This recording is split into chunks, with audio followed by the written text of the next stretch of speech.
Hello children, welcome back. Today let us see lesson number 3, storage of water. Now let us begin. You will realize that some rainwater flows away over the ground. Some water seeps into the ground. All the water we get comes from the rain. The rainy season lasts for 3 or 4 months. Along with us, all living things use this water all year round. If we do not store water, we will not have enough water for our needs. That is why we have to save water. Water must be used economically. In this lesson, we will see different ways of storing water. So dear children, from where do we get water? We get water from the rains, and the rainy season lasts only for 3 or 4 months. That's the reason we have to save the water. It means we have to store the water, and for that we have different ways of storing water. Now all living things need water. So did man. Early man needed fresh water to drink, so they had to store the water. But how did they store the water? They had pretty good ideas. We still use some of them. Now let us see what are the different ways of storing water. First one is wells. Let us begin. Some rainwater seeps into the ground. Wells are dug to obtain this water. Now people dug wells let us use the water that has soaked into the ground. And there are different types of wells.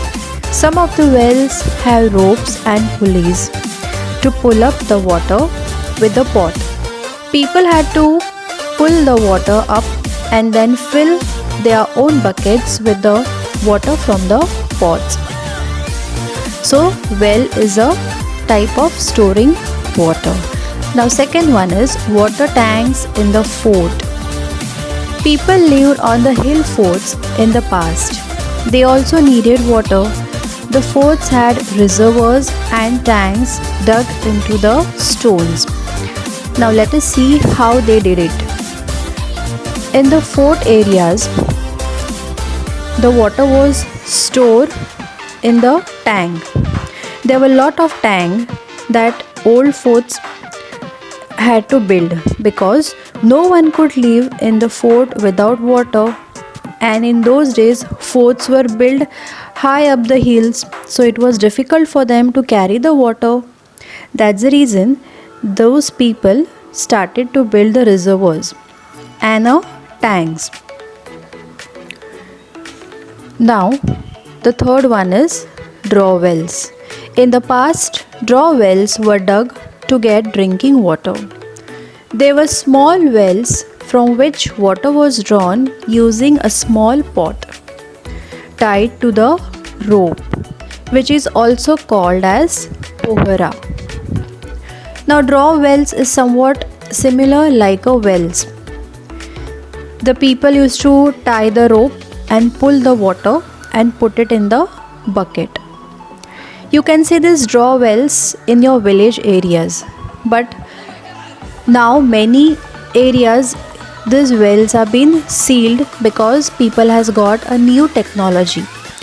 People started to use a tap water, and the tap water system was introduced. The draw wells went out of use.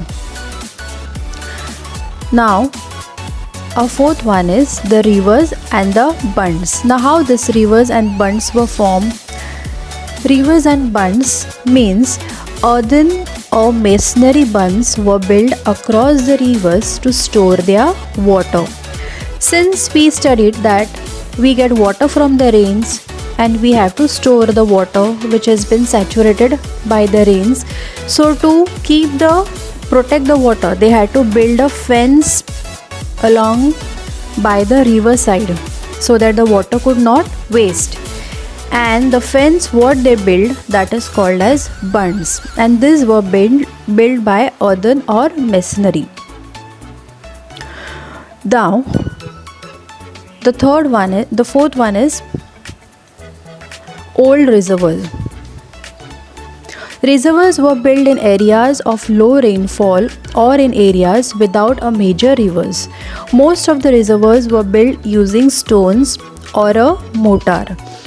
Now, especially the region where there were low rainfall, there they built these old reservoirs again to store and save water for the whole year. Now let us study recent system, that is dams. The most important of all recent water storage is the dam. Dams made it possible to store huge quantities of water. As a result, more land was brought to cultivation. Cities began to grow. It became possible to set up factories and generate electricity. Maharashtra has several large dams such as Jayankawadi, Koyna, Ujni and Yeldari. Now in this recent system, that is a modern method, people started to build a dam. They build a dam in a big way, and a very big walls were built across the dams where they can store lot of water. Now this water was utilized for the farms, for the factories. And children, do you know we can also make electricity by using the force of water flowing out in the dams?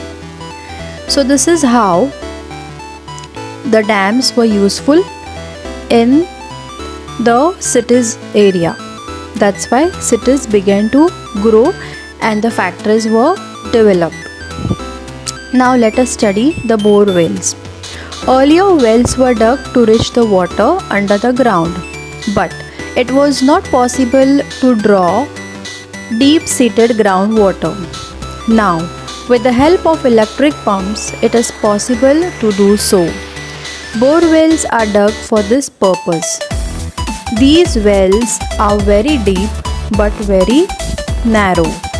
Now very few people actually draw water from the wells now, as we have seen previously that draw wells have been sealed because of the tap water system.